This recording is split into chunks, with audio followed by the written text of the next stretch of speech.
Okay, we're making a little bit of a different video today. For this video, we're going to talk about some of the reliability concerns, common fixes, things like that, that I've seen in the past, not only with this bike, but with other people too.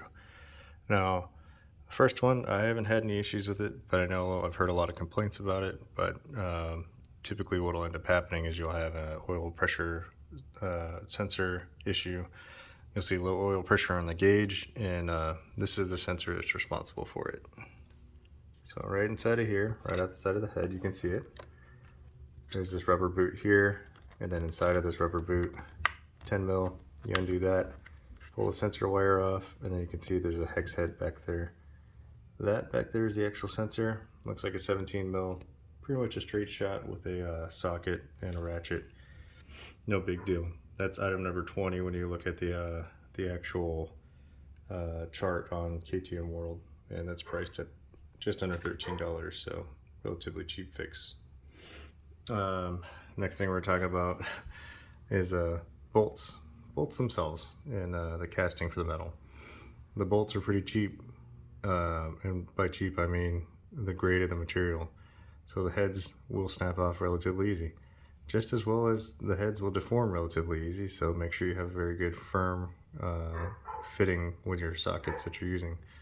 The casting, when this thing says use 8 foot-pounds of torque, that means use 8 foot-pounds of torque, because this thing is known for stripping out threads, and I mean everywhere. I've seen people strip threads out on this side. I've seen some strip out on the oil filter cover. That's actually the most common one. On mine, I actually have 2 helicoiled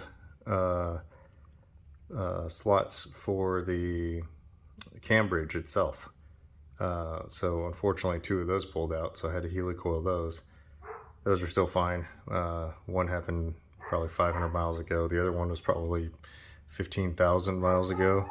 So no issues there. Just understand that that's kind of a big deal. You want to make sure that you're doing a good job and you're cleaning out the oil, metal shavings when you do that stuff. So another thing to consider here, valve checks.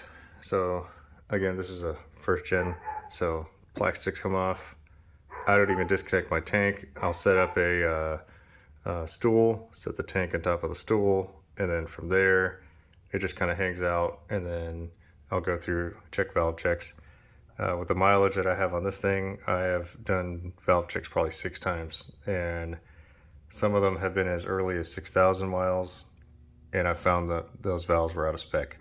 Now, it might be a little bit different now because I have stainless steel valves and titanium retainers, different valve stem, and as well as different valve shim size. We'll see. I'm not sure how much in between I'll have to do it, but just keep that in mind. You're going to have to do it a lot. It can be done in about 45 minutes. Easiest way, pull all the stuff apart, undo the nuts that hold the radiator on it, and then push it forward. Not necessarily, I wouldn't disconnect it. I'll just move it out of the way, and that'll give you a lot of clearance to be able to do all this stuff. Next thing we're talking about is the shift shaft seal. That's down here. So as you can see, I have the gray area KTM's shift shaft support bracket. Behind there is a seal. It's like $1.20. On mine, I actually had the seal go bad. It was weeping oil, and I just used a very small drill bit and then stuck a screw in there, used some pliers and yanked the seal out, and then put a new one in. Easy day, no big deal. I have seen some people with bent shift shafts, because it does protrude out a pretty fair amount of distance. I definitely recommend this bracket if you can. This is a short shifter. It's fantastic. That combo is great. Definitely recommend it. Okay, now we are going to swing around to the other side real quick. Let's talk about this side of the bike. So over here, there's a coolant temperature sensor. This is also known for going bad, especially on first gens. So right inside of there is the sensor, right there with the blue connector. that sensor is known for going bad. And as you can see, it's got a hex head on it, and with the right size socket, which I believe is also 17, easily changed out. There's a pretty clear shot to get to it, you know, from through the frame and everything else. And you might have to use a couple swivels, but yeah, no big deal. I have not had mine fail on me. Thankfully, I haven't had any sensor issues, but that doesn't mean that other people aren't experiencing it. Now, that sensor comes out to $18 basically, so no big deal on that. That's pretty cheap too. One good thing about this bike, all the parts are relatively cheap. That leads me to the next part. I have a manual tensioner. I have a manual tensioner for a reason. I've had two of the auto tensioners and both have failed. The biggest concerning part is that the tip of the auto tensioner has a very undersized pin that's hollowed out that holds it in place. Both times I've looked at it, and the pin has been completely destroyed, leaving the head of the tensioner barely hanging on. So that is definitely one thing I'm concerned about. That's a $19 part. This manual tensioner, about 65 bucks. However, I'm sure you can find it in other sources for a little bit cheaper. No big deal in that. That being said, timing chain, as you guys might have seen in my old video, timing chain was horrendous. I changed that out. I'm pretty sure that was causing a lot of problems, especially when it comes to getting my timing gears to line up, because they just kept drifting further and further apart. I think it's because of how badly worn it was. Keep in mind, like, I replaced this thing at, you know, 23,200 miles or something, and it was that bad. It was absolutely horrendous. I would not be surprised that there's a lot of other people that need to do the same. That's actually a little bit more costly. It's about $58. So yeah, thankfully, well, hopefully you don't have to change out your timing guides at all as well. The airbox. So I don't have the OEM airbox anymore, but I had an issue with the OEM airbox, and I think it might have to do with the power part seat. The problem that I found with that is the actual plastic sits a lot lower, and I think what's happening is that plastic, the ribs on it, as you sit on it, is pushing against the airbox, and what you'll find is that the bottom of the airbox, where the lines go to from, like, this is the oil return from the crankcase ventilation, this is the actual crankcase ventilation right here. There's a small box where that stuff connects to, and that thing cracks all the time. I went through two of them and I gave up and went with a different setup. I saw a guy online that said that because of the hot climate he lives in, he's gone through 6 of those things. I'm not paying for 6 of those, so I have a completely different air intake setup, and I haven't had any issues since then. Okay, next thing we're going to talk about is the water pump. Water pump sits down below here. Water pump seals. So one thing you might notice is coolant consumption or loss of coolant. What will end up happening is that your water pump seals go bad because it's driven off of a gear that's inside of the crank box. It can allow coolant to get past those seals into the crank box. When that happens, you'll start losing coolant. That coolant will start building up in the crank box, and it'll start thinning out your oil, and then obviously it'll mix up into the forbidden milkshake. The seals themselves aren't too bad to replace. It was definitely a little more challenging than I thought. The impeller is kind of a pain to get off. So if you think that you're just going to buy the seals alone without the impeller, I highly recommend getting the impeller. It's made out of plastic, very brittle. I want to say mine shattered almost immediately. So definitely recommend getting a new one and just having that whole kit. Thankfully they do sell it for a kit, and that can easily be purchased online. That whole kit, to include the impeller and everything else, it's about 56 bucks, so no big deal. And the last thing we're going to talk about today is the head gasket itself. So the head gasket, this bike, for whatever reason, is known for having head gasket issues. I showed you in some of my other stuff. There's a coolant passage, I believe it's on this side. there's a coolant passage on the bike that near it, because you know the opening of the coolant passage, I guess it receives a lot of heat in that area, and it causes the head to be distorted.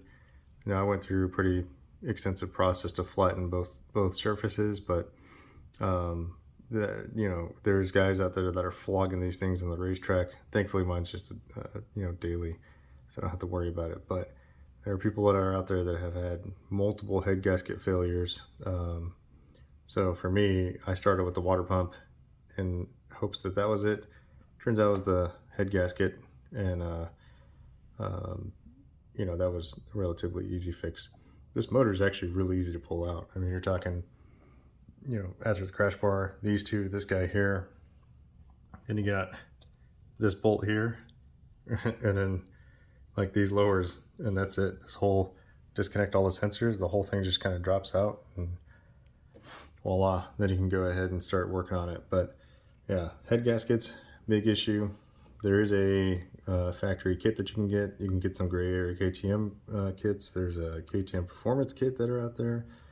And you know, you're either going to go with the OEM spec or you're going to go with the higher compression one. And the difference really is the fact that the OEM spec is a 3-layer multi-layer steel head gasket, whereas the high compression one is just a 2-layer multi-layer steel gasket. And you can go with that.